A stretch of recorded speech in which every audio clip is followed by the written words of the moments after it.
Disse mais o Senhor a Moisés: mas ao 10 deste mês 7º será o dia da expiação. Tereis santa convocação e afligireis a vossa alma. Trareis oferta queimada ao Senhor. Nesse mesmo dia nenhuma obra fareis, porque é dia de expiação, para fazer expiação por vós perante o Senhor vosso Deus. Porque toda a alma que nesse dia se não afligir será eliminada do seu povo. Quem nesse dia fizer alguma obra, a esse eu destruirei do meio do seu povo. Nenhuma obra fareis. É estatuto perpétuo pelas vossas gerações em todas as vossas moradas. Sábado de descanso solene vos será. Então afligireis a vossa alma.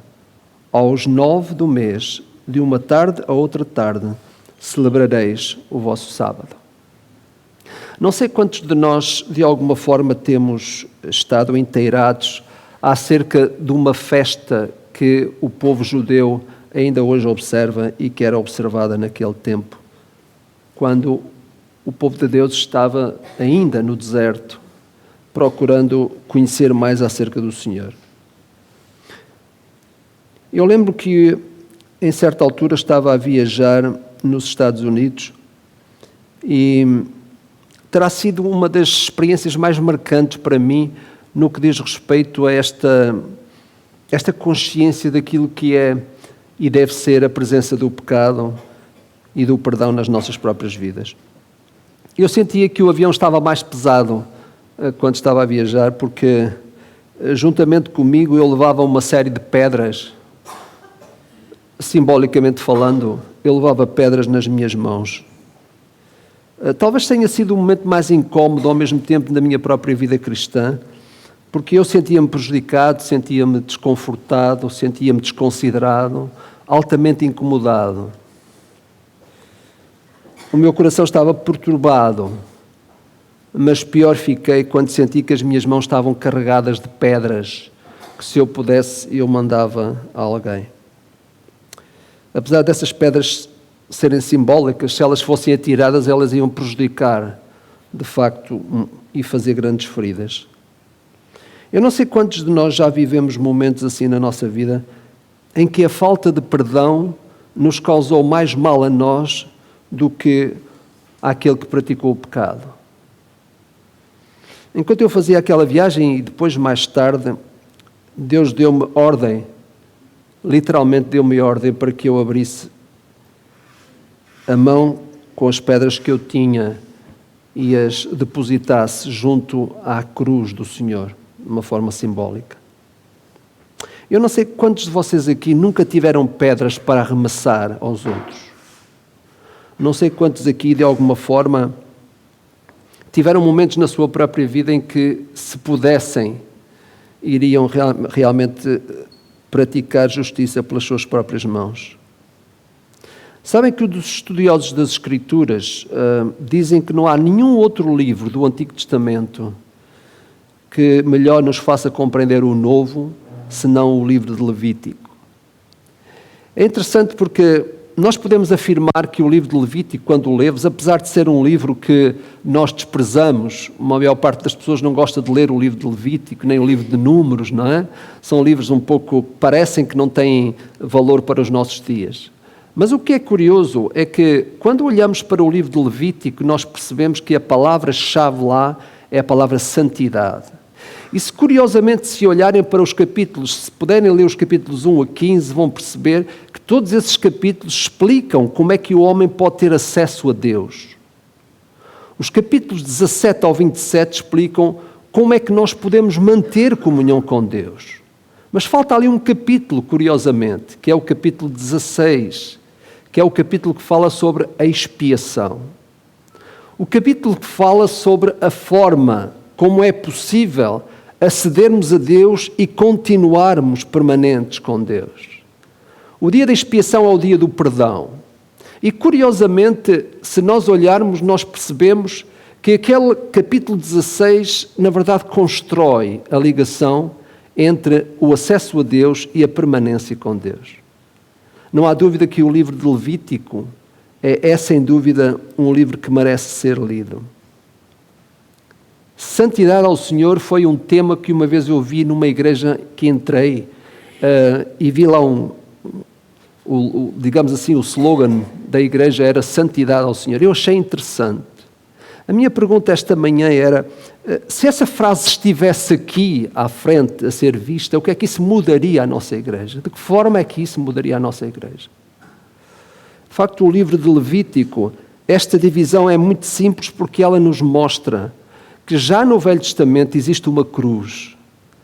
Existe uma forma de aceder a Deus. O livro de Levítico é muito claro nisso. Se é verdade que nos explica como é que nós podemos ceder a Deus, se é verdade que nos explica como é que nós nos podemos manter em comunhão com Deus, é verdade que sem expiação não há possibilidade disto acontecer. Não há na Bíblia nenhum outro livro que de facto nos conduza à cruz que o livro de Levítico. Levítico é como se fosse o Evangelho do Antigo Testamento. E o livro começa com uma declaração muito interessante. É uma das declarações mais significativas que a Bíblia contém. Diz no capítulo 1, no verso 1, que da tenda da congregação chamou Deus a Moisés e lhe ordenou. Sabem que ao longo destes 27 capítulos do livro de Levítico, há pelo menos 56 vezes em que diz que Deus falou. É interessante porque talvez seja aqui no Antigo Testamento onde Deus mais fala. E um dos nossos grandes problemas é nós estarmos rodeados de tanta coisa à nossa volta e verdadeiramente não escutarmos Deus falar connosco. Esta expressão Deus falou é uma expressão que nos deve saber que quando Deus fala, Ele tem interesse em governar as nossas vidas. Tal como acontece no livro de Levítico, realmente quem governa é Deus. Antes de nós nos focarmos no capítulo 16, e aqueles que quiserem podem abrir no capítulo 16 de Levítico, é importante nós nos recordarmos que existiam várias festas que o povo de Israel realizava. Havia pelo menos 4 grandes festas, se nós quisermos considerar o sábado, nós percebemos que... Peço desculpa, quero ajudar-vos, mas há aqui algum problema que não está a acontecer. Estamos a andar para trás, queremos para a frente. Alguém pode ajudar aí? O próximo slide, por favor. Então, nós encontramos aqui uma caracterização das várias festas que o povo de Israel tinha, não é? E estas festas faziam parte do calendário das festas do povo. Cada uma representava, curiosamente, aquilo que era o caráter de Deus na vida do povo. É interessante, se olharem para o quadro, não é? No slide anterior, nós percebemos que estas festas, de facto, no contacto com o povo, representava aquilo que era o caráter de Deus e a forma como Deus estava no meio do povo. Por exemplo, a festa da Páscoa, nós sabemos que era uma festa de libertação. Aqui... Hoje há muitos Wi-Fis por aqui a circular, em muitas ondas, mas vamos esperar que elas não interfiram, não é? O sábado, por exemplo, lembrávamos que Deus era Criador. A festa do sábado, Deus pedia que nós descansássemos e isso fazia trazer a verdade de que Deus realmente nos criou. A festa da Páscoa mostrava a característica de Deus enquanto Redentor. A festa do Pentecostes mostrava que Deus era sustentador. A festa da expiação mostrava o Salvador do pecado. E a dos tabernáculos mostrava que Deus era o dador de todas as coisas. Cada festa no Velho Testamento exalava uma característica do caráter de Deus. É por isso que o povo levava a sério as suas festas. Hoje nós não temos festas, ou se calhar fazemos as nossas festas e esquecemos aquelas festas que caracterizam a presença de Deus nas nossas próprias vidas. Hoje nós estamos muito fora daquilo. Porquê? Porque achamos que as festas muitas vezes são mal conduzidas, e é verdade. Mas, meus irmãos, quando nós olhamos para a cultura do Antigo Testamento, nós percebemos que as festas não falavam da alegria do povo, falavam da presença de Deus no meio do povo. E de alguma forma as festas tinham esta característica. Hoje, por exemplo, que estamos a falar da festa da expiação, representava, sem dúvida nenhuma, esta grande verdade de que Deus é aquele que salva, é aquele que, na verdade, perdoa. E sabem que há pelo menos 10 vezes nas Escrituras em que a palavra festa aparece com este termo santa convocação. Isto é, havia um propósito muito claro nestas festas. Elas serviam para santificar o povo por causa dos seus próprios pecados. Todos aqueles que participavam nestas festas eram santificados de alguma maneira. No contacto com esta grandiosidade de Deus, no confronto com aquilo que era a evidência de quem Deus era, eles eram de facto santificados. E o dia do perdão, ou chamado o dia da expiação, que recebeu o nome de Yom Kippur, que é o termo que é usado para esta festa. Aliás, este ano foi celebrada de 15 para 16 de setembro, e todos os anos é celebrada numa data diferente. É conhecida como o dia da expiação, o dia do perdão, e de facto ainda hoje os judeus consideram esta uma das festas mais importantes no seu calendário judaico. Sabem que ela tem origem num pecado bíblico que se relacionou com o chamado bezerro que foi cometido, o pecado que foi cometido quando Moisés estava lá no Monte Sinai à espera de receber de Deus as suas ordens. O povo cá embaixo corrompeu-se e criou, portanto, um bezerro de ouro. E, de facto, Deus ficou tão triste com o comportamento daquele povo que, após este pecado, Moisés orou ao Senhor e o Senhor consentiu que, ao 10º dia do mês, Deus perdoou os judeus, como está escrito nas Escrituras. Segundo a Tora, a lei, no 10º dia do 7º mês, afligirás a tua alma e não trabalharás, pois neste dia a expiação será feita para te purificar. Perante Deus serás purificado de todos os teus pecados. Este era um dia de arrependimento. Era um dia de confissão perante Deus pelos pecados que o povo cometia. Esta festa, de facto, abarcava os judeus todos. Como nós lemos no texto, todos tinham que estar incluídos nesta festa. E esta era a oportunidade que Deus dava de uma vez ao ano, Deus oferecer ao povo o chamado perdão coletivo. Sabem que diz a tradição que no dia da expiação os próprios anjos tremiam no céu e Satanás perdia o poder de acusador. Tal era o impacto desta festa do povo perante Deus, tal era o incómodo que efetivamente aquele momento causava, que havia quem afirmava que até os anjos no céu tremiam e o próprio diabo, que é o acusador, perdia o seu poder de acusar o povo perante a grandeza daquilo que acontecia neste dia. Sabem, é interessante que naquele dia a expiação era feita em primeiro lugar a favor de Arão e a sua casa, a favor do povo e da congregação, mas também a favor do próprio tabernáculo. Inclusive, até o próprio mobiliário do tabernáculo era realmente aspergido. O povo, neste dia, não podia trabalhar. Seria um dia de completo descanso. Eles deviam de jejuar como sinal da sua tristeza, da sua humilhação, e, de facto, não havia sentido algum o povo estar em ato de culto se de facto não houvesse um sincero arrependimento pessoal e coletivo pelo pecado. Há duas fases, neste caso, aqui neste trabalho que é feito no dia da expiação. Em primeiro lugar, era feito a favor do sacerdote. Sabem que primeiro a obra era feita junto ao altar, na parte exterior do pátio do tabernáculo, e a segunda era feita no interior, no Santo dos Santos. Portanto, o dia da expiação era completo destas duas formas. Neste dia, sabem que apenas o sumo sacerdote podia oficiar, apenas o sumo sacerdote podia estar na presença de Deus. Ele tinha que lavar-se completamente com água, simbolizando uma lavagem completa, total. Ele tinha que vestir-se não com roupas brilhantes e com adornos, como era habitual os sacerdotes. Naquele dia ele tinha que vestir-se de linho puro, branco, simbolizando de facto aquilo que era a pureza absoluta. E esta ausência de adornos e de vestimentas simbolizava a humilhação pelo próprio pecado. Curiosamente, no caso de Arão, antes dele fazer expiação pelos pecados do povo, ele tinha que fazer expiação pelos seus próprios pecados. O sumo sacerdote queria que sacrificar, neste caso um novilho, no altar do holocausto, e este sangue do animal era de facto cheio com as brasas do incensário, era aspergido, não é? Sobre, neste caso, o Santo dos Santos, o chamado propiciatório. O Santo dos Santos era aquele lugar onde se representava a própria presença do Senhor.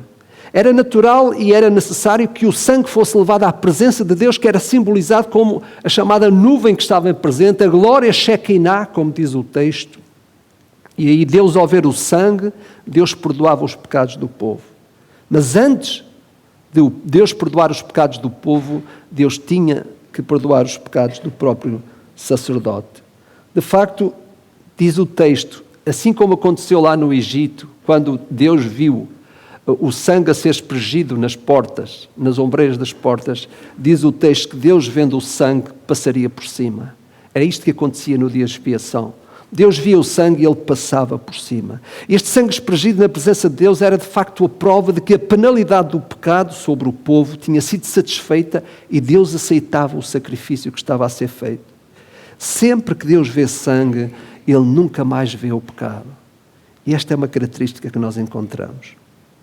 Mas sabem, para o povo ser expiado, para haver expiação a respeito do povo, havia 2 bodes, curiosamente, 2 vítimas. Eles eram escolhidos pela oferta dos pecados do povo. O primeiro bode era sacrificado para pagar a penalidade dos pecados do povo. O segundo, neste caso, era lançado, permanecia vivo. O sacerdote colocava as mãos sobre a cabeça do bode e este bode vivo era enviado para o deserto e era colocado num lugar solitário. Porquê? Porque ao levar os pecados ao deserto, o bode retirava os pecados da presença de Deus. Este bode simbolicamente representava o resultado da expiação. Isto é, o pecado era removido para sempre da presença de Deus. Já o texto diz que assim como dista ao Oriente do Ocidente, o Senhor afasta de nós as nossas transgressões e Ele as remete para as profundezas do mar. O primeiro bode, de facto, era como se estivesse a ser sacrificado em nome do povo. O segundo bode era a forma de retirar os pecados do povo da presença de Deus, enviando-o para o deserto. Meus irmãos, a expiação pelo tabernáculo também acontecia. De facto, o tabernáculo representava a presença de Deus no meio do povo e por estar no meio de um povo pecaminoso, era necessário também que o tabernáculo se tornasse, de facto, puro. E era isso que acontecia. O sangue era espregido também sobre o soalho e sobre os objetos ou utensílios do próprio tabernáculo. Nós olhamos para isto hoje e a descrição que nos é feita no Velho Testamento e para nós pode não fazer sentido nenhum. Mas, meus irmãos, fazia para o povo daquele tempo.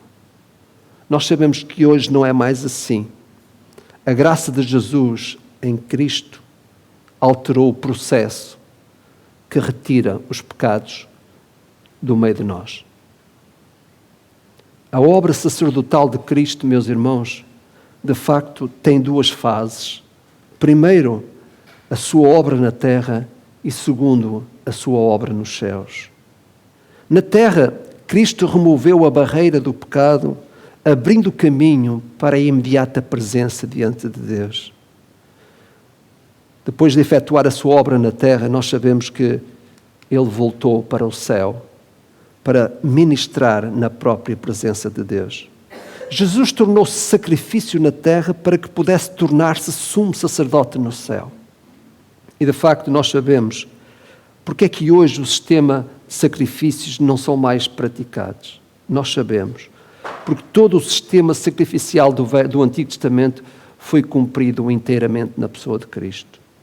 Nós sabemos também que Cristo é o grande sumo sacerdote do Novo Testamento. Quando nós olhamos para Hebreus 7,16, é-nos dito que todo o sumo sacerdote, realmente, sendo ele Deus, Jesus sendo Deus, sendo o grande sumo sacerdote, ele interfere diretamente naquilo que é a vida de cada um de nós. Diz o texto que ele se submeteu à morte, mas ele tem poder de uma vida indestrutível. De facto, ele é Deus, ele é eterno. O Deus que nós precisamos é um Deus que nos torna eternos também. Por isso Jesus disse, dar-vos-ei a vida eterna. Alguém que se tornou sacerdote, não por regras relativas à linhagem, mas segundo o poder de uma vida indestrutível. Nem o pecado, nem a morte destruíram Cristo. Este é o Salvador que era necessário. Este é o Salvador que todos nós precisamos ainda hoje. É de um sumo sacerdote como esse que precisávamos, santo, inculpável, puro, separado dos pecadores, exaltado acima dos céus, sem necessidade de oferecer sacrifícios dia após dia. E ele o fez uma vez por todas, quando a si mesmo se ofereceu.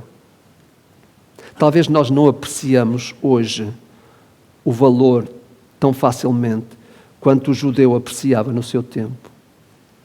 Para eles terem os seus pecados perdoados, eles tinham que fazer muito. Hoje, para nós termos os nossos pecados perdoados, nós achamos que temos que fazer pouco. Talvez pela facilidade de recebermos o perdão dos nossos pecados, nós não entendemos claramente o significado de tudo aquilo que estava por trás daquilo que era o tempo lá no Velho Testamento. A qualidade do grande sumo sacerdote, de facto, é que nós entendemos claramente que Jesus entrou num lugar santo, não feito por mãos de homens, mas apareceu na presença de Deus no próprio céu. Cristo foi à cruz, na presença do próprio Deus, nos céus, com provas da sua morte. Então vi no meio do trono e dos 4 seres viventes e entre os anciãos de pé um cordeiro como tendo sido morto, diz Apocalipse capítulo 5, verso 6. A obra de Cristo foi realizada no tempo passado, mas a sua constante intercessão nos céus é presente e contínua. Há um grande apelo que chega até nós, a cada um de nós. Esse apelo está em Hebreus. Hebreus, capítulo 4, verso 14 ao verso 16, diz-nos que nós devemos de apegar-nos com toda a confiança à fé que professamos. Meus irmãos, é interessante porque esta palavra aqui é uma palavra muito rica. Apegarmos com toda a confiança à fé que professamos significa que nós devemos tomar posse daquilo que já foi feito. Significa que nós apoderarmos da fé é fazermos participantes da fé. É, por outras palavras, abraçá-la. E o autor de Hebreus, aliás, a comparação, os 2 livros que podem ser melhor lidos, comparados em simultâneo, é o Levítico e o Hebreus. O Hebreus é o Levítico do Novo Testamento e o Levítico, neste caso, é o Hebreus do Velho Testamento. Olhando para estes 2 livros, nós percebemos claramente que a obra de Cristo está feita e ela pede de nós apenas uma coisa: a necessidade que nós temos de nos apegarmos a essa fé que vem de Cristo. É essa fé que vem como resultado da obra realizada, de uma obra que jamais pode ser negada, uma obra que jamais pode ser destruída. De facto, nós temos que tomar posse dessa fé, nós temos que abraçá-la, nós temos que apegar-nos a essa obra que foi feita, apegar-nos ao resultado dessa obra que de facto foi feita. Nós temos que apoderar-nos dela, nós temos que tomar posse do que já está feito. Eu não preciso fazer nada mais do que simplesmente aceitar de braços abertos aquilo que Cristo fez. Eu não preciso de praticar o que quer que seja para agradar a Deus, pois a oferta do seu Filho é agradável. Não preciso mais de sacrificar o que quer que seja, porque já alguém foi sacrificado e alguém o fez de uma forma plena e permanente, aceitável diante de Deus Pai. O que eu tenho que fazer é apegar-me, é abraçar-me a essa obra, é chegar-me a ela, é tomar posse dela, porque ela está feita. Não preciso de fazer o que quer que seja mais. A segunda coisa que o texto diz é que nós devemos aproximar-nos do trono da graça com toda a confiança. Reparem que a palavra confiança aparece das 2 vezes. A confiança é a atitude que eu coloco naquilo que tem sido feito. A confiança é a atitude que eu coloco na obra que Cristo fez. Tem que ser com confiança. Essa ação aqui é submetermos ao trono. É a ideia de nós deixarmos que o governo, que a graça governe as nossas vidas. É a ideia de nós nos expormos, nos aproximarmos com liberdade da obra que está feita. Jesus é o caminho, diz ele, que nos leva ao Santo dos Santos. Foi há pouco tempo que eu percebi aquelas palavras quando Jesus disse: eu sou o caminho, a verdade e a vida.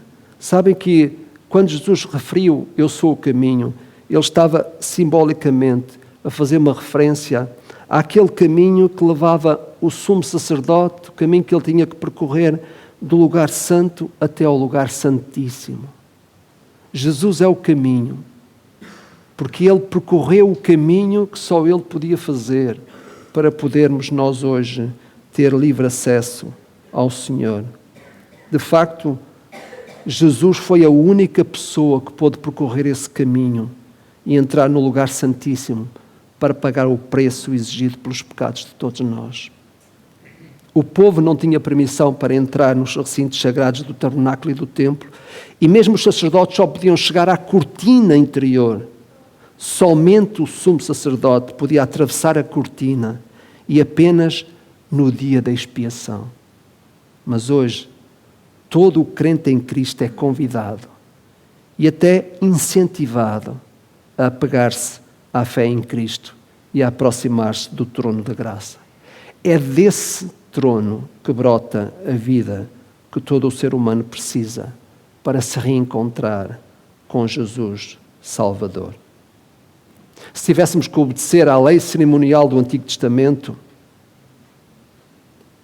e temos que, de facto, perceber que esse dia anual da expiação, como acontecia, e se nós tivéssemos que ainda hoje praticá-lo, com a vida moderna que nós levamos, nós íamos estar a queixar-nos constantemente.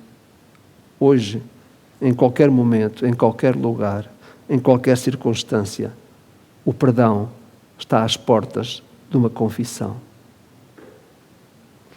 O mesmo autor de Hebreus diz no capítulo 12, livremos de tudo que nos atrapalha e do pecado que nos envolve. E ele diz que nós estamos a correr no estádio da vida e lembra-nos que a poeira que se levanta pelo contacto com o mundo suja as nossas vestes. É isso que ele diz. E por isso ele desafia-nos a livrarmos-nos de tudo que nos atrapalha e do pecado que nos envolve. O sentido aqui é remover tudo o que impede nós caminharmos na direção de Cristo. O sentido aqui é que nós afastemos tudo aquilo que pode impedir-nos, efetivamente, de gozar, de contemplar aquilo que é o resultado dessa obra que Cristo fez. Pergunta-se, você tem o hábito de confessar os seus pecados? Você tem o hábito de chegar-se ao trono da graça para achar graça no tempo oportuno? Este é o hábito de confessarmos os nossos pecados individualmente. Jesus ensinou-nos a orarmos regularmente, perdoa as nossas dívidas. Isto significa que isto é um exercício que tem que estar presente na maneira como nos relacionamos com Deus. Mas a pergunta é esta: você já pensou nos pecados coletivos? Tem dado importância? Porque no dia da expiação era a oportunidade que o povo todo tinha de receber o perdão dos seus próprios pecados. Neemias, quando chegou a Jerusalém para restaurar os muros, a primeira coisa que ele sentiu necessidade de fazer foi proclamar um jejum coletivo, para um tempo de contrição coletiva, pedindo perdão pelos pecados do povo e de cada um. Haverá algum pecado que toda a congregação está a cometer, da qual tínhamos que nos arrepender? Tenha sido praticado no passado mais longínquo ou no passado mais próximo? Há anos, quando cheguei a uma igreja onde fui pastor, falei da necessidade de nos arrependermos coletivamente. Todos ficaram pasmados a olhar para mim. De verdade, uma congregação pode pegar coletivamente também. Às vezes enfatizamos muito a necessidade do perdão dos nossos pecados para nós mesmos individualmente. E achamos que ninguém tem direito de saber o que se passa comigo. Achamos que às vezes a vida cristã é tão livre, que basta eu ir à presença de Deus e dizer: Senhor, perdoa-me. E às vezes eu faço quase um exercício mais de lavar a alma do que simplesmente transformar-me. Esquecemos que como congregação pode haver pecados coletivos. Pode haver pecados em que todos nós participamos. Pode ser pecados por participação, por comissão ou pode ser por omissão. O dia da expiação não resolvia apenas o pecado individual da pessoa, resolvia o pecado coletivo de todos. E a grande pergunta que se faz hoje é: talvez até o nosso lema do ano pudesse ser mudado. Que outro não obtenha de Jesus o que tu deverias ter obtido. Sabem porquê? Porque a maior parte das vezes a vida cristã não cresce como devia crescer. Não é porque nós fazemos o que fazemos, mas porque nós muitas vezes não obtemos o que devíamos obter de Cristo. Muitas vezes, a nossa falha não é praticar o que praticamos, mas é não praticar o que devíamos praticar. É simplesmente tomarmos posse daquilo que é a obra que já está feita, que Deus o Pai aceitou e que muitas vezes nós teimamos em não aceitar. A obra que Jesus fez de uma forma perfeita e que nós, às vezes, da maneira como acedemos a ela, achamos que ela não tem o valor que devia ter para as nossas próprias vidas. Quando o povo, no dia da expiação, realmente observava esta festa, que acabava por ser uma festa onde eles sentiam a libertação do pecado, mas de uma forma conjunta, nós hoje perguntamos: que importância têm os outros naquilo que diz respeito à expiação dos meus próprios pecados? Que importância eu tenho na congregação e que importância a congregação tem na forma como eu vivo a própria vida cristã? Mas sabem, mais importante do que isso, fica uma pergunta séria para cada um de nós hoje. E a pergunta é esta: que desperdício você está a fazer do sacrifício eterno de Cristo a seu favor? O povo, no dia da expiação, não recusava aquele dia. Porquê? Porque eles sabiam que Deus, o Pai, iria perdoar os pecados de cada um e os pecados coletivos. Não participar no dia da expiação significava uma grande perda para toda a nação. A minha pergunta chega a mim hoje desta forma: que desperdício eu estou a fazer do sacrifício de Cristo a meu favor?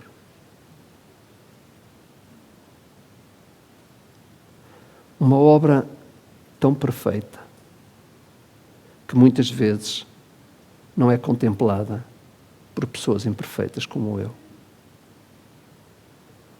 O sacrifício de Cristo foi tal. Nenhum judeu queria deixar de participar no dia da expiação, porque ele sabia a importância que tinha para eles e para a própria nação. Hoje, nós olhamos para a vida cristã e achamos que ela pode ser vivida como nos apetece. Se participo, se não participo, sou livre de dizer que sim, sou livre de dizer que não. Acho que posso dizer que não quando devo dizer que sim. Enfim, achamos que somos tão livres assim. Mas no fundo, por trás da liberdade de cada um de nós, há o preço pago por Cristo.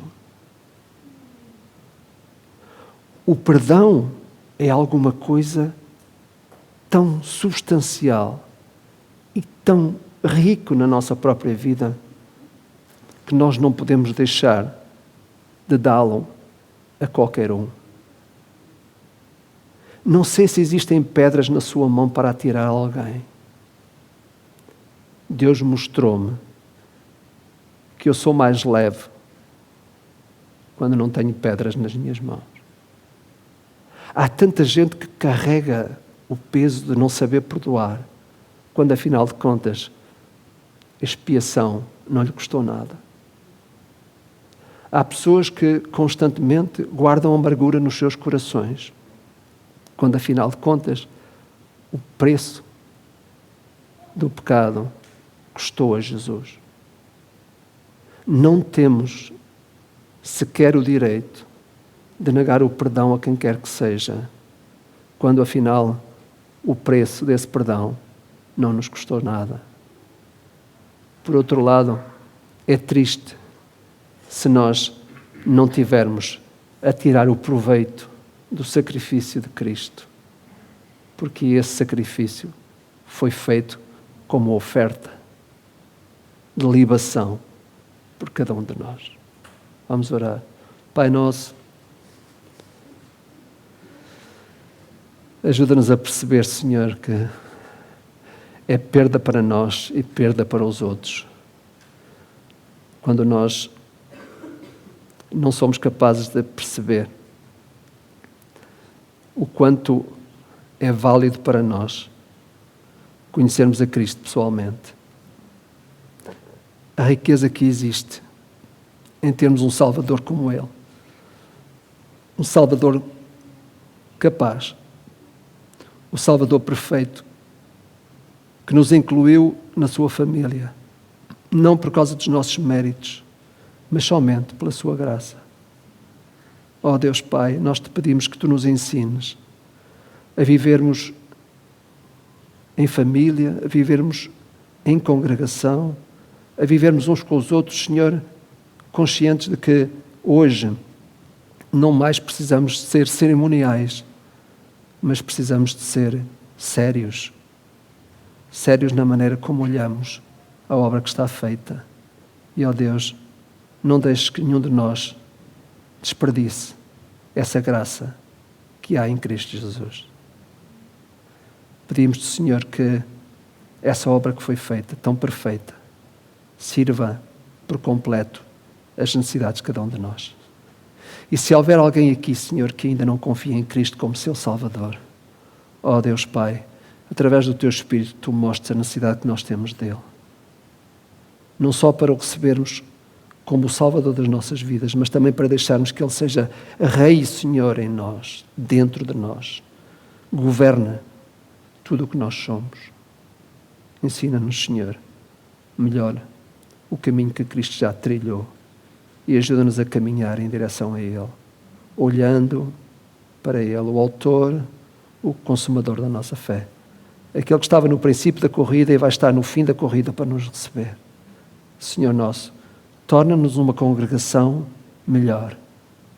Torna-nos um povo mais capaz de contemplar e de proclamar as maravilhas do Teu reino. Fazemos desta oração em nome de Jesus. Amém. Amém.